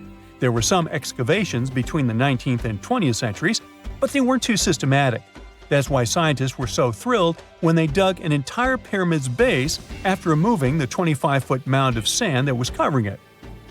Oh, and it turns out American archaeologists are excavating a cemetery in Egypt that could contain over 1 million mummified bodies. So far, archaeologists have dug around 1,700 mummies. One of the main differences from other classic Egyptian mummies is that these people weren't kings and pharaohs. They were commoners that most likely lived about 1,500 years ago, when Egypt was controlled by the Roman and Byzantine empires. The name of the cemetery is cool, though, the Way of the Water Buffalo, just in case you want to check it out on your next trip. Other than bulls and buffaloes, ancient Egyptians also liked baboons. Are you seeing a pattern here? In the beginning of the 20th century, archaeologists discovered a site filled with mummified baboons in a place called, guess what? The Valley of Monkeys. An animal wouldn't have been mummified if it wasn't considered important. Certain animals were more important than others, since they were linked to specific deities. Jackals were connected to Anubis, the ancient god of the afterlife, and cats were likened to the female deity Bastet. Baboons were a pretty big deal, since they were believed to be connected to Thoth, the deity of wisdom and advisor to Ra, one of Egypt's supreme deities. The archaeologists who studied these animals weren't too happy. They think these baboons were kept inside and were deprived of sunlight for most of their lives. They had extreme vitamin D deficiencies and they were poorly fed. Maybe Thoth got angry with these baboon keepers. Just a guess. Since there's never a boring day for archaeologists in Egypt, they also found human mummies with golden tongues. Since Egyptians were all about the afterlife, they believed that golden tongues might help a person speak once they pass to the other side. I mean, it's a long shot, but hey, why not? Some of these mummies were placed in wooden coffins with goods, such as necklaces, pottery, golden artifacts in the shape of lotus flowers and scarab beetles, and iPhones. Just kidding. A new temple was also unearthed recently in Egypt. Scientists believe it was dedicated to honor Zeus Cassios.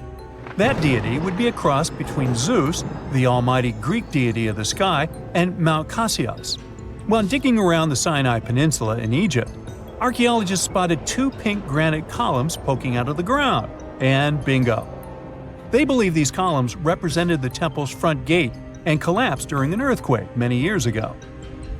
And speaking of deities, there weren't only super serious deities.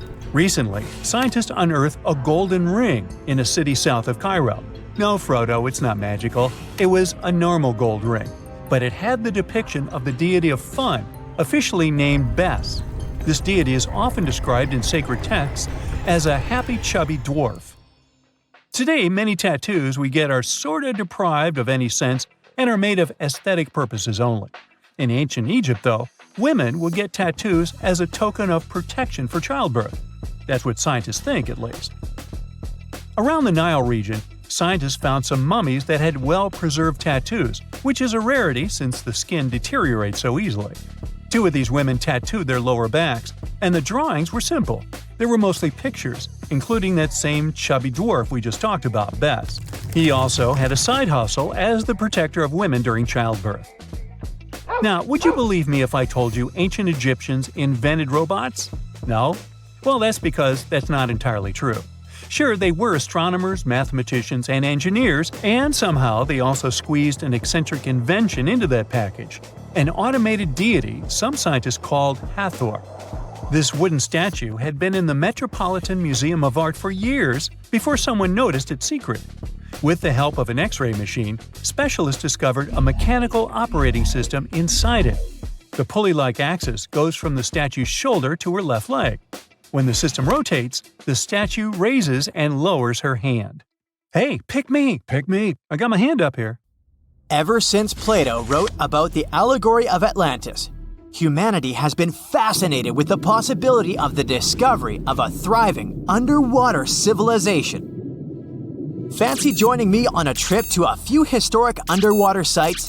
Let's see what we can find out about ancient civilizations. The first one on our list is what is being called the underwater Stonehenge.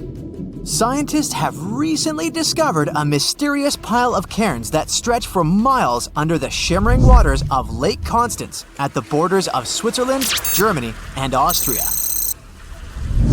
Archaeologists began to explore the site back in 2015, and they haven't been able to understand yet what it was actually used for. What they do know is that there is a 12-mile line of 170 human-made stone cairns under Lake Constance. Scientists say this was most likely the result of a combined work of several villages. The cairn site was probably used for some collective purpose. The formations are huge. Some of them are several dozen feet wide. The most amazing discovery so far is that the site dates back to around 5,500 years ago. Now, what were we humans doing back then? We were living in the prime years of the so-called Stone Age. We were beginning to make artifacts from stone and use them to hunt and eat. Can you imagine what a knife and fork might have looked like back in those days? It's no coincidence that scientists call this site the underwater Stonehenge, though. Both sites are believed to have been built around the same period of time. You see, Stonehenge dates back to around 3100 BCE. Both sites carry the distinct characteristic of stone monuments built in a circle. Not to mention the fact that scientists also haven't figured out why on Earth our early ancestors would feel the need to build a monument such as Stonehenge. Well, the mystery of Lake Constance hasn't been solved yet. Who were the Neolithic people from this area? And for what purpose did they go through such an amount of work and effort to build this huge stone site? Next, we're taking you on a tour of the Ryukyu Islands just off the coast of Japan. You're diving deep down to an archaeological site. But I should warn you, the waters of the Pacific Ocean are far from smooth. It doesn't take long before you see a huge structure, thanks to the sunlight shining down on the seabed.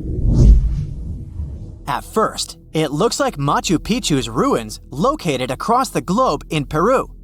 As you approach the site, you slowly figure out its forms. A pyramid-shaped structure, arches, staircases. It's something that could have easily been a palace or a castle. Could this be a sign of human activity? What you've just seen is known today as the Yonaguni Monument. It also goes by the name of Japan's Atlantis. The entire monument is about the size of 5 soccer fields and the height of a 5-story building. Its most surprising feature is its expanse of terraces. Explorers and scientists believe that Yonaguni might be 10,000 years old. But whether it's a human-made structure or a natural formation is still under debate. For Japan's top marine geologist, Professor Masaki Kimura, Yonaguni is the heritage of a lost civilization. Kimura has dived to the bottom of the ocean to explore the ruins over 100 times over the past 10 years. According to him, there are clear signs of human activity down there. On the monument's surface, there is a triangle-shaped concave that is a historical symbol of water fountains in the region. There's also a giant turtle carved on the eastern side of the structure. And, according to Kimura, turtles have an important cultural meaning. Several pieces of stone tools have been recovered from the site. Their estimated age is around 10,000 years. However, not all scientists support this theory.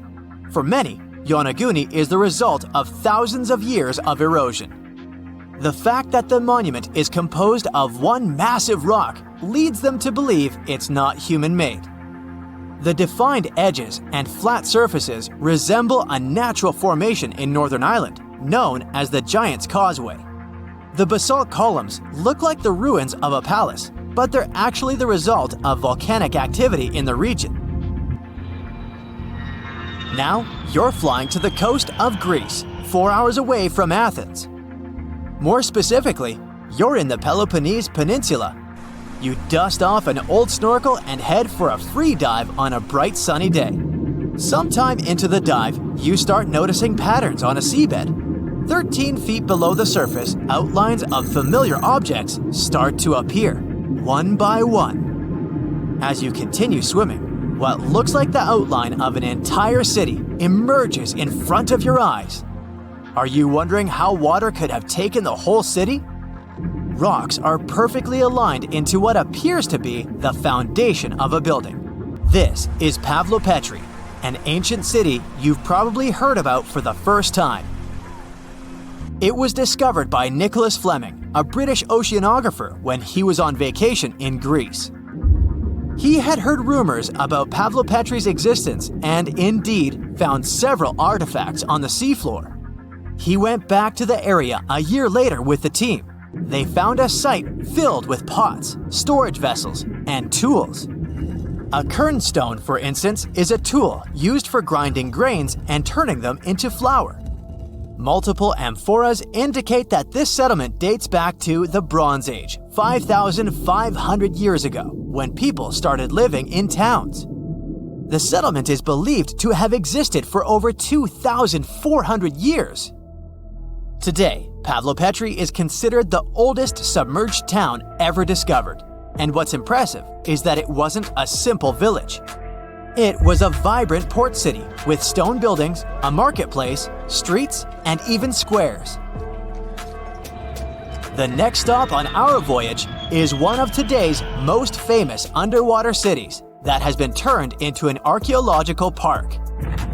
The city of Port Royal in Jamaica exists only below the surface, but in 1692 it was one of the wealthiest cities in the Western Hemisphere. Port Royal was the center of the British Empire at the time and an important trade city that attracted people from all over the region. It was also home to real-life pirates of the Caribbean. On the morning of June 7, 1692, the people of Port Royal met a different fate than they had probably expected. The city woke up shaking. People were thrown out of their beds by the power of a massive earthquake, ranking 7.5 on a Richter scale. One survivor said he had seen Earth opening up and swallowing the whole town. What he said could be true, as the city was mainly built on sand. The ground swallowed buildings, roads, you name it. Geysers erupted, and finally, waves as big as 10-story buildings hit the city. About 33 acres of the city disappeared under the water. Amazingly, most of its 17th century remains are still in good condition under 40 feet of water. Archaeologists have found taverns, storage rooms, kitchens, and recreational buildings used for diverse purposes. You can also see a grand lion statue, a submerged bridge, and many picturesque arches. Of course, I saved the best for last: India. Just off its coast lies another sunken marvel. A site known as the Lost City of Cambay is located in the Gulf with a similar name. It remained undiscovered until 2001, when the National Institute of Ocean Technology made a routine water assessment. With the help of sonar technology, which sends a wave sound to the bottom of the sea, they found something far beneath the surface. Images showed well-defined geometric shapes spread along a 5-mile stretch. The remains date to more than 9,500 years ago, meaning this civilization was lost at around the end of the Ice Age. Debris recovered from the site included construction material, pottery, beads, sculptures, and even bones. Scientists argue whether these artifacts are indeed from the site, but if they truly are, then the lost city of Cambay might be the oldest civilization in the world. You're walking down the street. You see a strange-looking antique shop called Ageless Trinkets of Mr. Bright. You're curious, so you enter there. You take a look at all the weird stuff. Suddenly, an old folded parchment paper catches your attention. It's a world map, but something's off with it. Instead of showing the countries as you know them, it shows the locations of 4 mythical lost worlds and civilizations. Mr. Bright, the shop owner, comes next to you after realizing your shock. This map won't let you find these places or anything, but I can explain to you the legends behind them if you want, he says. Let me begin with Atlantis. You might know it as Aquaman's underwater kingdom, but Atlantis, the fictional island, was actually first introduced in 2 of Plato's works. According to him, Atlantis was a highly advanced civilization that existed about 9,000 years before his own time, and its story had been passed down by poets, authors, and others. He wrote about Atlantis and its citizens to give a moral lesson and to teach about the dangers of arrogance, as well as the eventual downfall of those who are after too much power. In his dialogues, Plato stated that Atlantis was a great and powerful empire that was respected in all parts of the world. It was founded by beings who were half deities and half human, and became a great naval power after a while. Being an island filled with gold, silver, and other precious metals certainly helped their case. But besides that, it was also known for its breathtaking architecture and state-of-the-art technology, as well as its countless rare and exotic wild animals. Atlanteans were proud of their great achievements and the perfection of their civilization, but their excessive pride was going to bring their downfall. They believed they were so superior that they could gain control over any nation. This led them to launch a series of invasions. They conquered many of the Mediterranean lands, but when it was time to enter Athens, Athenians pushed back with an extraordinary force, so the Atlanteans were finally defeated. Plato stated that deities then got angry at Atlanteans because of how wicked, greedy, and immoral they became. So they punished them by sending earthquakes, which caused Atlantis to sink beneath the sea. Although the earliest written records of Atlantis were Plato's works, some people still believed his story to be based on truth and tried to identify the island of Atlantis with actual countries. Some people suggested it may have been located in the Mediterranean Sea, near the coast of Spain or Italy. Others thought it may have been located in the Caribbean, off the coast of Central or South America, but there was no solid evidence to support any of these claims. One theory, in particular, seemed more plausible than the others, though. Located in the Aegean Sea, the island of Santorini was the home of a highly advanced Minoan society. However, due to a huge volcanic eruption, it was destroyed about 3,600 years ago, causing the Minoan civilization to suddenly disappear. These similarities between the fictional Atlanteans and the historical Minoans made Santorini a good candidate for the speculations. Yet again, there were still major flaws with it, such as how the time when Plato said Atlantis was destroyed doesn't coincide with the time of Santorini's eruption. So Atlantis still continues to be regarded as nothing more than a popular legend in the scientific world. Now, let's move toward the northeast direction on the map, Mr. Bright says. According to Celtic Breton mythology, there once was a magnificent city called Ys, also known as Caris, that towered over Douarnenez Bay in France's Brittany region. It was the most wealthy city in the entire Atlantic. It was especially famous for its beautiful gardens and buildings, and its citizens were all living comfortably and happily there. Dahut, who was King Bradlon's daughter in Breton legends and literature, had a deep love for the sea. She begged her father to build a city at the edge of the sea, and that is how the city of Ys was established. Little did she know that she would be the one responsible for the destruction of her father's beloved gift. You see, since the city was surrounded by the sea, it needed to be protected by a dike equipped with floodgates, and these gates could only be opened at low tide. And the only one who had the keys to these gates was the king himself. One day, a handsome red knight arrived at the city, but couldn't pass the gates. Dahut was so taken by him that she wanted to let him in. She knew that her father was the keeper of the only key to the city, so she sneaked into his room and stole it from him. Then she gave it to the Red Knight so that he could enter the city and they could be together. However, the Red Knight turned out to be the Prince of Darkness, and he intentionally left the gate open to the raging sea.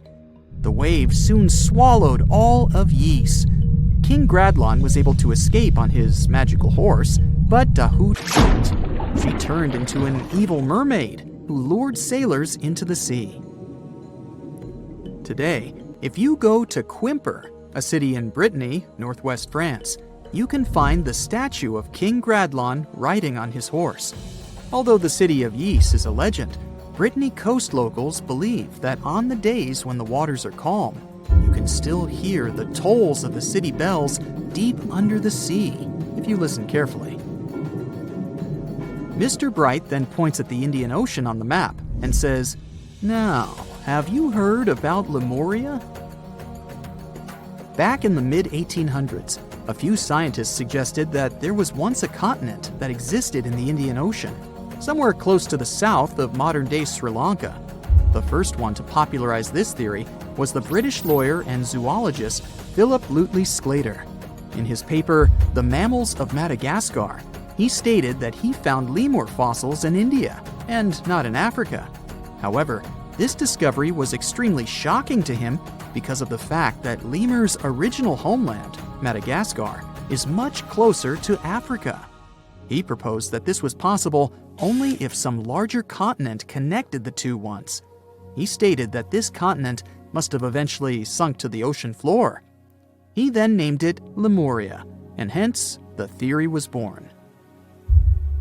People who came after Sclater took his theory a step further and thought that Lemuria was also the home of an extinct race of humans called Lemurians, who had 4 arms and enormous bodies, and were also the ancestors of modern-day humans, as well as lemurs. Of course, as new scientific discoveries were made on plate tectonics, evolution, and the study of DNA, the theories regarding the fictional continent called Lemuria were debunked. The last fictional land on the map is Agartha, Mr. Bright says. Taking its roots from Eastern mysticism, one legend says there's a kingdom called Agartha that is located deep beneath the surface of the earth. It's where all 4 corners of the world are connected by paths and tunnels. It is said that there's a secret entrance into Agartha hidden in the Gobi Desert, and it's built by Agarthans themselves using advanced technology that can't be detected by us, the surface folks. According to some beliefs, Agartha exists to counterbalance the energies of those who live above the surface. While we live in a state of rush and heightened emotions, this world beneath us is the total opposite. Some even say that those who escaped Atlantis fled here to continue their lives inside the Earth's core. And yet, others think it's actually a land that's crawling with all kinds of monsters.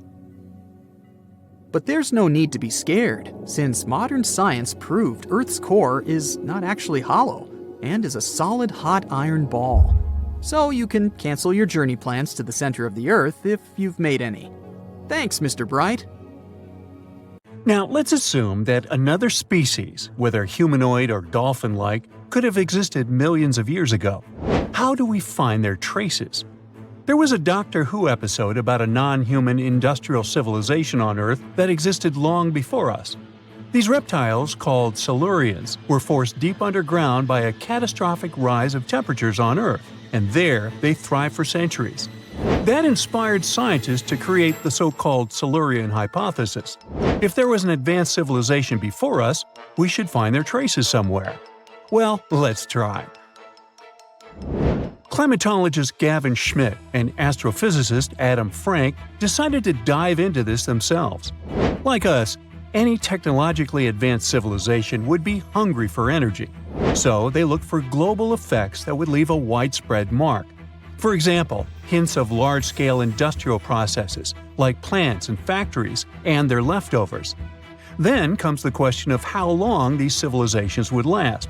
If they existed for a long time, we should look for long-lasting signs, like residues from burning fossil fuels, mass extinctions, synthetic chemicals not found in nature, and even traces of nuclear fission. Basically, we should search for the same kinds of things that humans are currently leaving behind as evidence of our activities.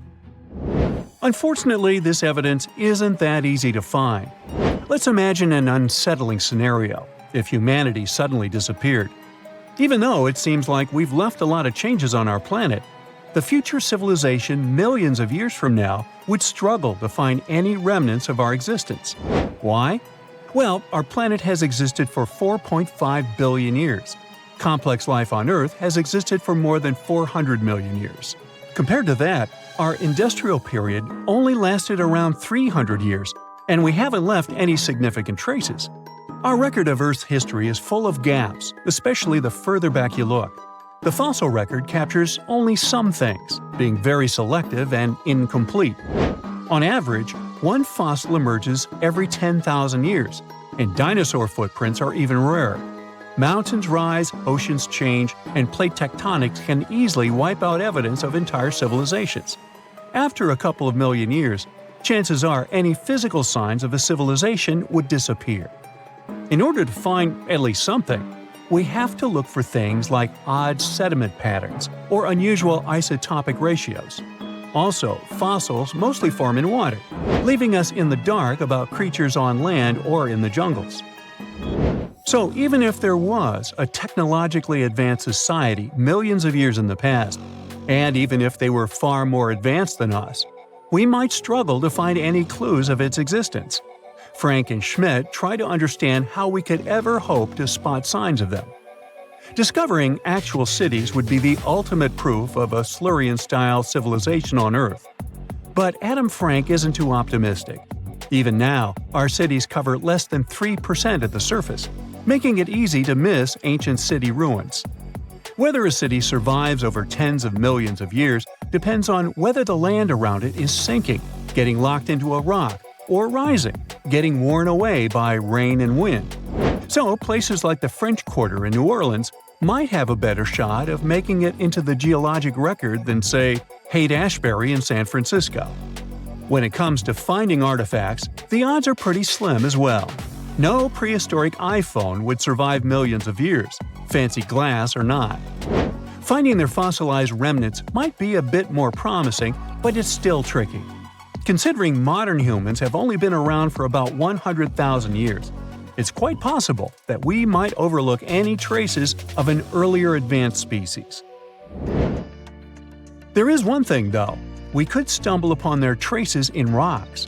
Our current chaotic era might leave a distinct mark on the Earth's geological history, especially since we're basically experiencing PTM 2.0. I'll get to that in a moment. So they try to look at the changes in the carbon cycle. Humans have been releasing a lot of fossil carbon since the 18th century. This leaves a special mark in the carbon isotope ratio, like a signature that shows the difference between carbon in living things, such as seashells, and carbon in lifeless volcanic rock. Scientists also look for signs in the way sediments are arranged. Large coastal deltas might mean that there were bigger rivers made by folks in this hypothetical civilization. Traces of nitrogen could suggest big-scale farming, where they used a lot of fertilizer. Spikes in metal levels in the sediment could mean runoff from heavy industries. Of course, a single find like that wouldn't tell us anything. Schmidt says the key is to look for multiple signs together. Without clear artifacts, the uniqueness of an event might show in various clues rather than a set of changes linked to a single cause. On a quest for Silurian-style clues, scientists even decided to check the Moon. Some astronomers find it surprising that no one has looked into this before. They even joked about the possibility of dinosaurs building rockets and leaving traces on the Moon or other celestial bodies. These astronomers think that Earth-like planets tend to erase signs of civilizations on their surfaces. So they're exploring the wild notion that these beings might have been space travelers. In that case, remnants of their technology, known as technosignatures, could be lurking not only on our Moon, but also on asteroids, or even buried on Mars. There they might endure for millions or even billions of years. Unfortunately, so far, despite digging into the past 380 million years, and examining all suspicious events. The researchers haven't found a clear match for a technological civilization. They don't give up, though. Frank calls for more investigation. For example, we could study how modern industrial chemicals stick around in ocean sediments. This, he believes, could help us identify similar chemical traces in the Earth's history. If there are no traces, why do we even bother to find something like that? This research is based on Schmidt and Frank's recent papers. They were delving into the Anthropocene. It's the proposed epoch, dominated by human activities on Earth. It's full of these things called hyperthermals. They're prehistoric events when temperatures on Earth sharply increased over a relatively short time. They're like extreme heat waves from the past. A great example of this is the Paleocene-Eocene thermal maximum, or PETM for short. It happened around 55.5 million years ago and saw a rapid rise in global temperatures. Over 200,000 years, the average temperature on Earth jumped from about 9 to 14 degrees Fahrenheit. We studied these hyperthermals to understand how they occurred, from natural causes or human activities. So, these hyperthermals sparked the genesis of Frank and Schmidt's research. To study them, scientists started examining chemical signals and tracers left in rocks. When doing that, Schmidt and Frank uncovered some eerie parallels between all the climate issues we have today and past periods of rapid temperature shifts. There's a close similarity between the PETM and other hyperthermal events. So all this work isn't just about solving a historical mystery. Understanding our impact on the environment can guide us to finding better ways to live in harmony with the planet and avoid becoming a forgotten species in the future. Our Milky Way is filled with lots of planets that could be just right for life, but we don't know if there are other civilizations out there. Earth is the only place we know of with living beings. About 200 years ago, people wondered if there might be civilizations on Mars. Back then, it was a real question, but once we got pictures from space probes, we decided there wasn't any evidence for it, and that idea got stuck in our minds. Now, it's not even considered a valid topic for serious science. It's seen as kind of silly. But no one has set clear limits on what could have happened on our own planet a really long time ago. So, even if there is no proof, we shouldn't throw away the possibility. Don't forget, it took humanity a while to recognize dinosaurs. Maybe Silurians are just patiently waiting for their time.